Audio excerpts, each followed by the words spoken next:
चल रहा शीश पर है आरा। आहो कुमार इस तरह हंसते हैं, आहो मानो आरो की काट नहीं, अब फूलों का गुच्छ बरसता।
अब आरा ताम्रध्वज के नाक तक आ गया।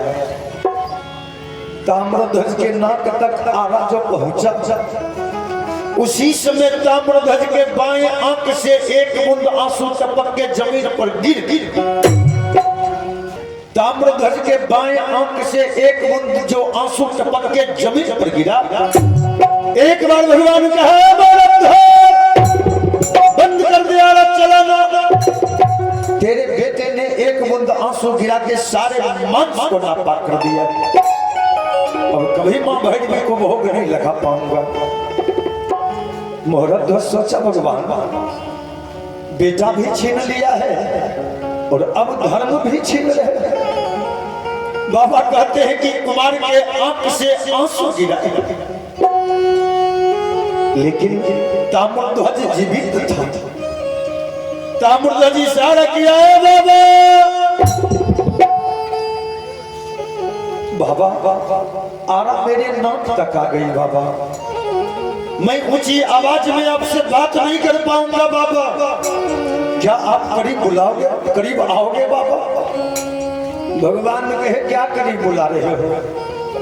एक बूंद आंसू गिरा के तूने सारे मांस को नापाक कर दिया। ताम्रध्वज कहा करीब तो आइए बाबा।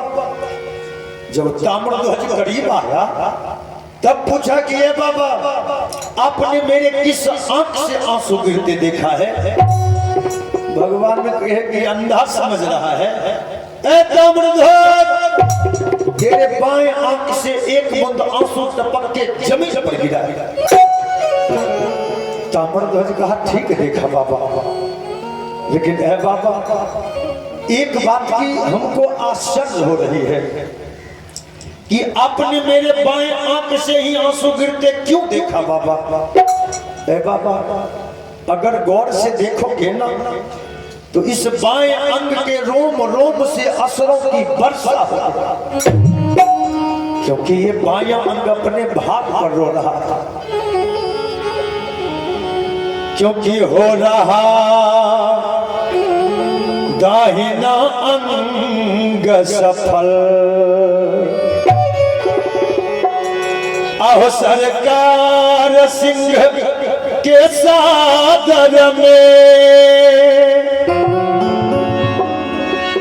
आहो बाम अंग व्यर्थ हो जाएगा, इसका हो चुका निरादर।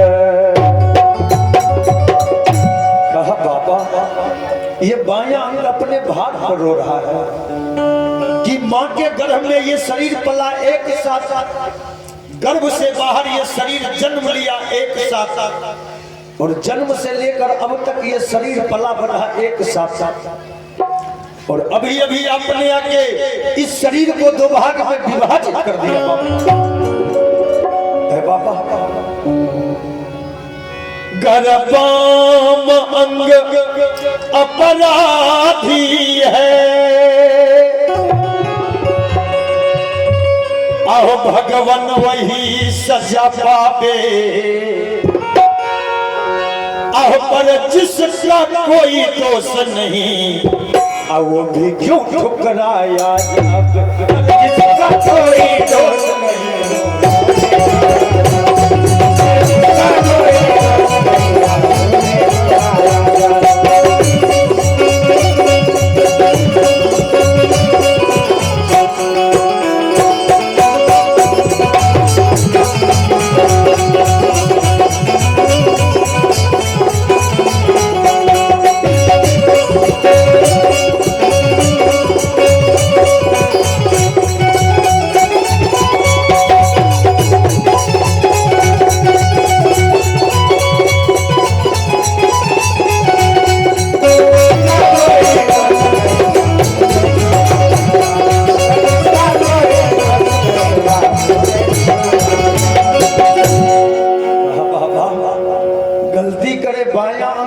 और सजा आप दाहिने को दो, ये कहाँ का नियम है बाबा।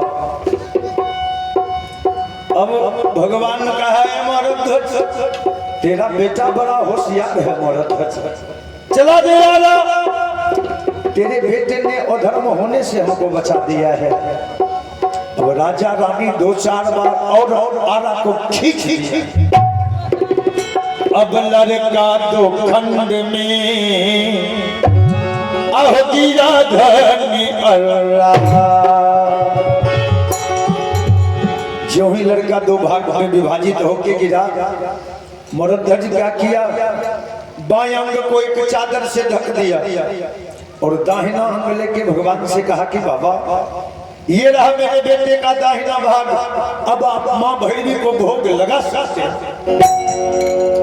भगवान कहे यूं ही कच्चा मांस माँ भैरवी को भोग लगता है। जिस विधि से मांस तैयार होता है उस विधि से मांस तैयार करो। मरध्वज कहा बाबा मांस बनाने का विधि मेरे राज्य के अंदर कोई नहीं जानता है। भगवान कहे दूसरा तो कोई छुए नहीं सकता है, विधि बताऊंगा मैं और बनाएगी तुम्हारी पत्नी। भगवान विधि बता दिए और राजा रानी बेटे के कटे हुए शरीर को लेके राज दरबार के अंदर चल। देखिए आप हैं लव कुमार और लव कुश कुमार, दोनों भाई जुड़वा है, पिता छोटू यादव। दोनों भाई की तरफ से ये हमें 151 रुपए का पुरस्कार प्राप्त हुआ है। पुरस्कार के लिए सम्मान के लिए बहुत बहुत धन्यवाद लव कुमार को और लव कुश कुमार को, और बहुत बहुत हार्दिक अभिनंदन इनके पिता छोटू यादव जी को। बहुआ दीर्घायु हो, होनहार हो, माता पिता समाज के नाम को रोशन करे ये कामना है। पुरस्कार के लिए बहुत बहुत हार्दिक अभिनंदन। राजा रानी बेटे के कटे हुए शरीर को लेके घर के अंदर गए। बाएं अंग को राजा साहब सफेद चादर से ढक दिया और दाहिना अंग को रानी क्या की टुकड़ा टुकड़ा में विभाजित करना शुरू की है। लेकिन रानी के हृदय में एक बार मां का ममता जगा। रानी सोची कि जिस आंसू पर बाबा ने ताला मार दिया है, जब बाबा पालन करके मेरे दरवाजे पर से चले जाएंगे तो बेटा का सर काट के रख लेती हूँ दाहिना भाग, और दोनों सर को एक साथ करके बेटे के मुख को देखकर बेजार आंसू बहाऊंगी। रानी क्या की बेटे के दाहिने भाग के सर को काट के छिपा के रख लेती है और दाहिने भाग के शरीर को टुकड़ा टुकड़ा में विभाजित करके चूल्हा में अग्नि प्रज्वलित कर दी। चूल्हा पर कड़ाह चढ़ा दिया और कड़ाह में तेल मसाला मांस डाल दिया है और जलावन लगाना शुरू कर दिया है। कहा है कि आएगा जब रे बुलावा हरि का, तो छोड़ के सब कुछ जाना पड़ेगा।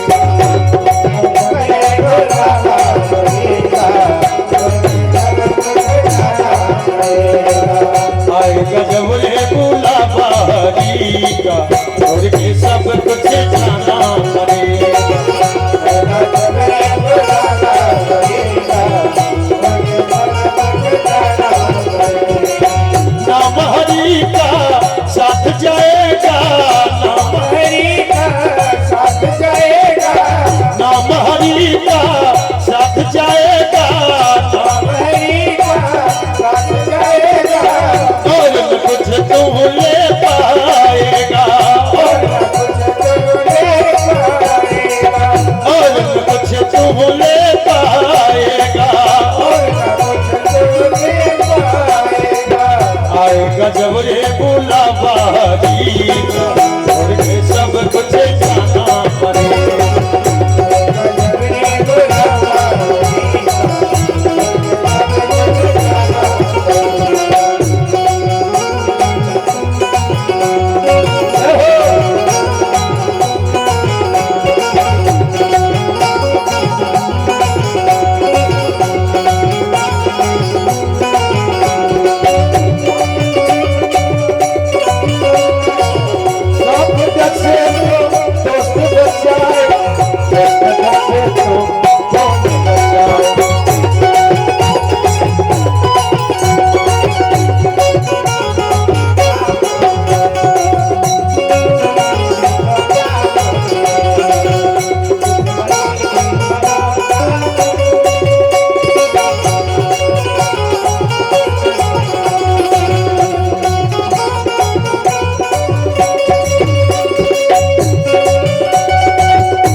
पिता दिनेश यादव, देखिए इनके तरफ से ये 50 रुपए का पुरस्कार प्राप्त हुआ है। बहुत बहुत धन्यवाद सेठ बाबू और मुलेम बाबू को।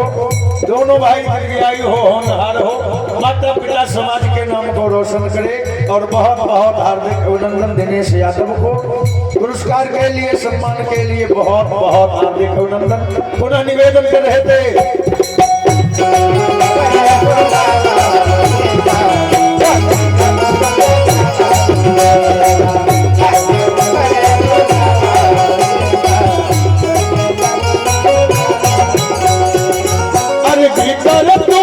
प्रभु से ऐसी, अरे की करे तो प्रभु से ऐसे, अरे की करे तू प्रभु से ऐसी, अरे करे तो प्रभु से ऐसे, भक्ति मिलनी राती जैसी, भक्ति मिलनी राती जैसे।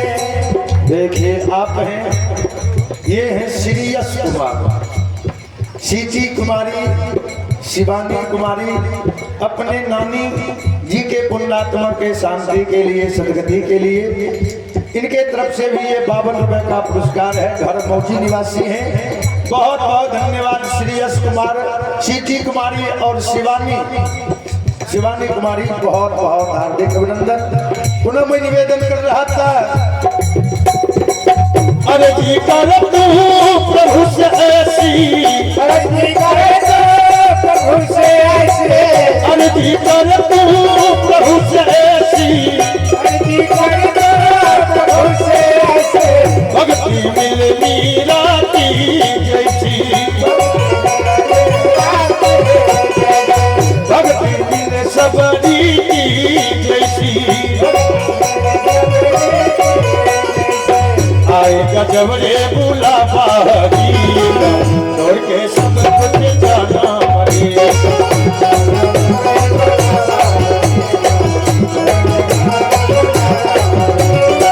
आएगा जब रे बुलावा छोड़ के सब कुछ जाना पड़ेगा।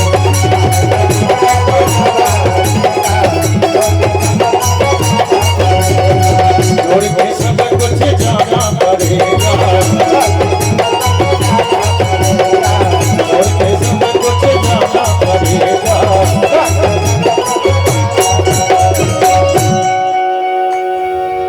जलावन लगाते लगाते बोझा का बोझा जलावन जल गया।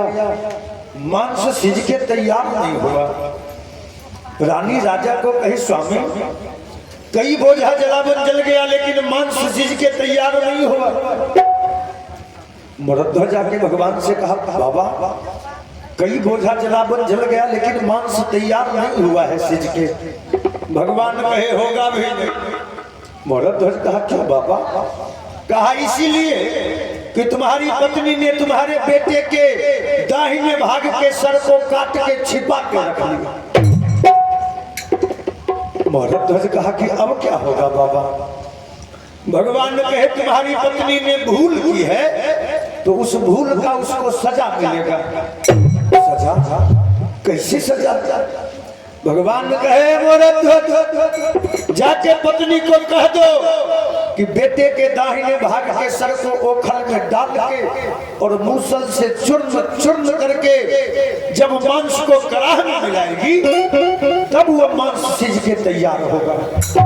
देखिए भगवान एक मां की धैर्य की कितनी परीक्षा ले रहे हैं। मरध्वज जाके कहा कि रानी क्या तूने अपने बेटे के दाहिने भाग के सर के काट के छिपा के रख ली है? रानी कही हाँ स्वामी। स्वामी मेरे हृदय में एक बार माँ का ममता जगा और उस माँ की ममता को मैं रोक नहीं पाई। सोचे कि जिस आंसू पर बाबा ने ताला मार दिया है ना, जब बाबा पारण करके दरबार से चले जाएंगे तो बेटे के दोनों मुख को एक साथ रख के बेजार आंसू बहाना। मरध्वज कहा रानी तो उस माँ की ममता को क्या सजा मिला है जानती हो? रानी कही कैसी सजा?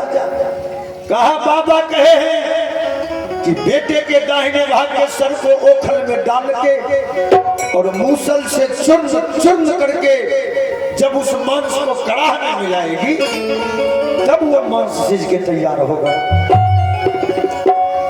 बाहरी विशाल हृदय वाली माँ घर के अंदर गई, ओखल निकाल के ले आई। बेटा का सर जो छिपा के रख ली थी ना, अंचल में ढक के बेटा का सर ओखल में डाल दी और मूसल से चूर्ण को जो ही उस कड़ाह में मिलाई वो मांस तुरंत सिज के तैयार। मरध्वज कड़ाह लेके भगवान के पास आया। बाबा अब मांस सिज के तैयार हो गया है, अब आप मां भैरवी को भोग लगा सकते हो बाबा। भगवान कहे यूं ही कड़ाह में भोग लगता है। मरध्वज 5 थाली में परोसा लगाओ। 5 थाली में परोसा लगवाया। एक थाली भगवान के सामने, दूसरा थाली जमराज के सामने। मरध्वज कहा बाबा अभी भी 3 थाली बचा हुआ है, इस थाली पर कौन बैठेगा? कहा कि एक थाली पर तुम बैठो और दूसरी थाली पर तुम्हारी पत्नी बैठेगी। मरध्वज कहा बाबा बेटे का मांस है, बेटे का मांस एक माँ बाप कैसे ग्रहण कर सकता है? भगवान कहे मरध्वज अब किसी के बेटे का मांस ये नहीं है, अब ये माँ भैरवी का प्रसाद है। तुम दोनों पति पत्नी को भी ग्रहण करना पड़ेगा। अगर नहीं ग्रहण करोगे तो अभी भी हम तुम्हारे दरबार से वापस लौट। मरध्वज कहा ठीक है बाबा, लेकिन एक थाली फिर भी बचा है बाबा, उस थाली पर कौन बैठेगा? कहा कि उस थाली पर तेरा बेटा बैठेगा, बुला ले अपने बेटे को। मरध्वज कहा कि अब किस बेटे की बात कर रहे हो बाबा? एक ही मेरा बेटा था जिसका मांस आपके सामने थाली में परोसा लगा है बाबा। मरध्वज जो ये बात कहा, भगवान कहे इसका मतलब मरध्वज निर्वंश हो गया है। ऐसे निर्वंश के यहाँ भी भोजन नहीं करना चाहिए। चलो क्योंकि शास्त्र प्रमाण है कि निरवंश जगत में जो कोई है आहो जग पापी कहलाता है। अहता के घर जो भोजन करता वह खुद पापी बन जाता।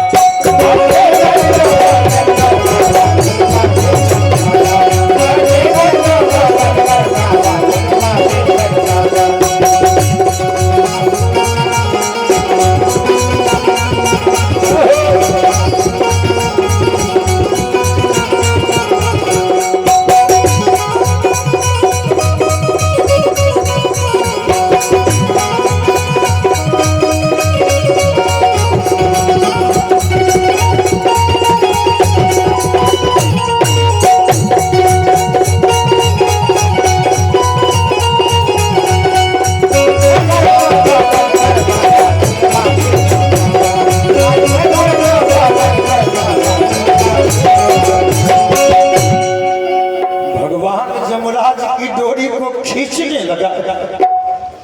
अब मरध्वज कहा कि बाबा अब आप हार के भाग रहे हो। और बाबा जिस आंसू पर आपने उस समय से ताला मार दिया था ना, अब वो आंसू इस नेत्र को फाड़ के रक्त बनकर बाहर निकलना चाहे। और इस समय दर्द से कराहता हुआ एक बूंद भी आंसू अगर जमीन पर टपक जाएगा तो ये सारी पृथ्वी रसातल चली जाएगी। जरा कदम को बढ़ा के देखिए बाबा। तुरंत भगवान कदम को रोक दिया। नहीं मरद रोक दे अपने। गंगा शर्मा की माता जी हैं, इनके तरफ से भी ये 41 रुपए का पुरस्कार प्राप्त हुआ है। बहुत बहुत हार्दिक अभिनंदन। मोरध्वज कहा है बाबा अब आप हार के भाग रहे हो। भगवान तुरंत कदम रोक दिया। नहीं मोरध्वज रोक ले आंसू को, अभी वापस आता हूँ। भगवान वापस आके कहा कि मोरध्वज एक बार उसी बेटा का नाम लेके बुलाओ ना मोरध्वज। मोरध्वज कहा धन्य हो बाबा, जिंदा बेटा का नाम लेके पुकारने का सौभाग्य आप हर एक माता पिता को देते हैं, लेकिन मरे हुए बेटे का नाम लेके पुकारने का सौभाग्य आप सिर्फ मोरध्वज को दिया है।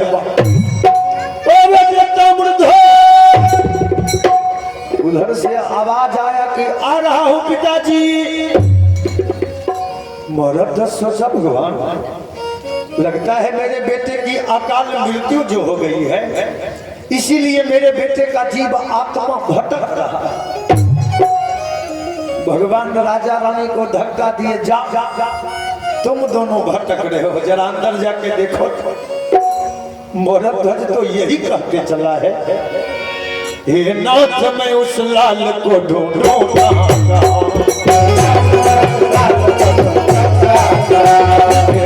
मैं उस लाल को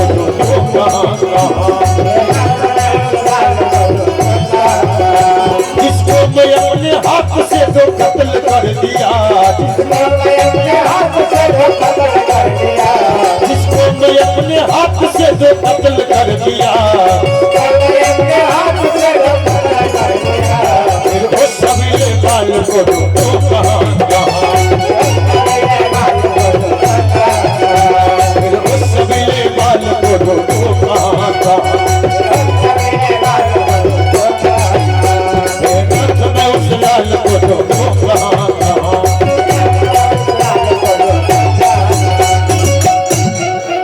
राजा रानी जो ही अंदर गए, भगवान असल स्वरूप में आ गया, जमराज भी असल स्वरूप में आ गया।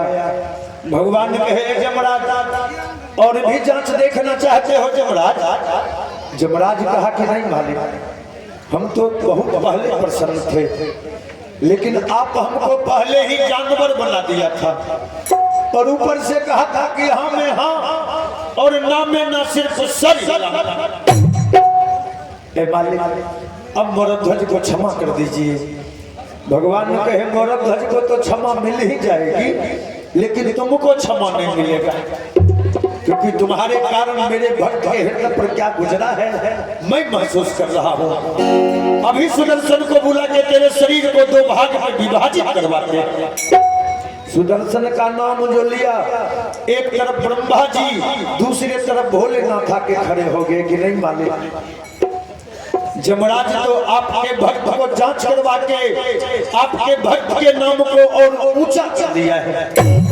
लोग जुगो जुगान्तर तक आपके भक्त के नाम का माला जपता रहेगा और जो भी सज्जन भक्त मरध्वज की कथा को सुन लेगा उसको जन्म जन्मांतर की बिगड़ी बन जाएगा। और उधर राजा रानी जब राज दरबार के अंदर गए तो जैसे कोई बच्चा सो के जगता है, ताम्रध्वज आंख मलते चला रहा। मरध्वज कहा रानी ये तो अपना बेटा ताम्रध्वज है। रानी हमको लगता है कोई साधारण महात्मा नहीं है, हमको लगता है कि वो पूर्ण ब्रह्म परमात्मा है जो सुबह से आके हम तीनों प्राणी को अपने उंगली के इशारे पर नचा रहे हैं। जल्दी चलो कहीं नजर से ओझल न हो जाए। राजा रानी राजकुमार तीनों प्राणी जब राज दरबार पहुंचे, क्या देखे कि ब्रह्मा विष्णु भोलेनाथ जमराज चारों के चारों अपने सर को झुकाए। तीनों प्राणी चाहा कि भगवान के चरण में लिपट जाओ, लेकिन भगवान ने चालाकी की। भगवान 2 कदम आगे बढ़ के तीनों प्राणी को हृदय से लगा और कहा कि मरध्वज तो इतने ऊंचे पद पर हो कि डोल उठा सके।